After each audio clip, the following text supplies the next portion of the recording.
హల్లెలూయా! దేవునికి స్తోత్రం. సృష్టికర్త అయిన యేసుప్రభు వారు పరిశుద్ధ గ్రంథం నుండి ఈరోజు మన కొరకు ఇస్తున్న వాగ్దానం అపోస్తలుడైన పౌలు తిమోతికి రాసిన మొదటి పత్రిక 6వ అధ్యాయం 6వ వచనం.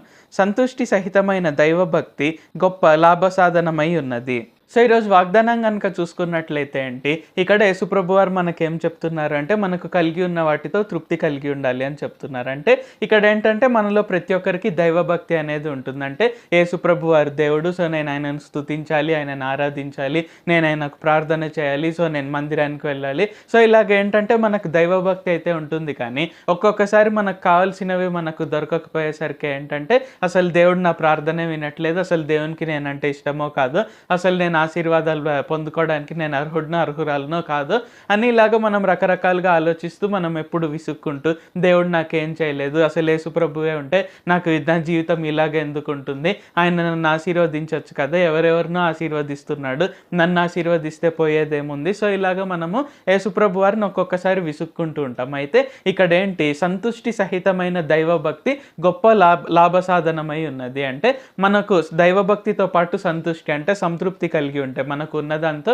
మనం తృప్తి కలిగి ఉండి మనం ఆయనను స్తుతిస్తూ మనం ముందుకు సాగితే ఏంటంటే ఇక్కడ అది గొప్ప లాభసాధనమై ఉన్నది. అంటే మనం ఇంకా గొప్ప లాభాన్ని పొందుకుంటాం, ఇంకా గొప్పగా మనం గెయిన్ అవుతాం. కాబట్టి ఈరోజు మీరు ఈ వాక్యం వింటున్నట్లయితే ఏంటంటే మీకు కావాల్సిన వాటి కొరకు మీరు ప్రార్థన చేయవచ్చు. అయితే మొదటగా ఏంటంటే దేవుడు ఇచ్చిన వాటి కొరకు కృతజ్ఞతాస్తుతులు చెల్లిస్తూ ఆ విధంగా సంతృప్తి కలిగి జీవిస్తూ ముందుకు సాగాలని యేసుప్రభు వారు మనందరి నుండి కోరుకుంటున్నారు. ప్రార్థించుకుందాం.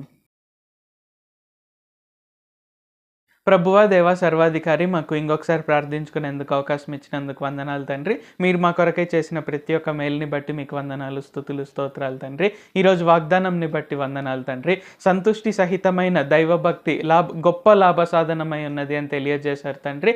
దాన్ని బట్టి మీకు వందనాలు తండ్రి. కావున మేము ఎప్పుడు కూడా సంతృప్తి కలిగి ఉండుటకు సహాయం చేయండి. మీరు ఇది చేయలేదు, అది చేయలేదు, అసలు దేవుడే ఉంటే ఇవన్నీ ఎందుకు జరుగుతున్నాయని ఇలాగ మేము విసుక్కోకుండా మీరు మా కొరకై ఏవేవైతే చేశారో మేము అవన్నీ కూడా గుర్తుపెట్టుకొని దాని కొరకై మీ పట్ల కృతజ్ఞతాభావంతో జీవిస్తూ మేము ఆ విధంగా ముందుకు సాగుటకు సహాయం చేయండి. ఆ విధంగా మేము జీవించినట్లయితే అది గొప్ప లాభసాధనమై ఉన్నది అని తెలియజేశారు తండ్రి. కావున ఈ ప్రార్థనలు ఎవరెవరైతే పాల్గొంటున్నారో వారిని గొప్పగా ఆశీర్వదించండి. ఎటువంటి ఇబ్బందులు లేకుండా, ఎటువంటి ఆటంకాలు లేకుండా, అప్పులు, తాకట్లు ఇలాంటివి ఏవీ లేకుండా, అనారోగ్యాలు ఇవేవీ లేకుండా వారి ఆరోగ్యంతో, దీర్ఘాయుషుతో, ఐశ్వర్యంతో, క్షేమంతో, ఘనతతో జీవించుటకు సహాయం చేయండి. నజరేయుడైన సర్వశక్తిగల యేసుక్రీస్తు నామములో ప్రార్థిస్తున్నాం తండ్రి. ఆమేన్. Thank you Jesus. దేవుడు మిమ్మల్ని ఆశీర్వదించును గాక.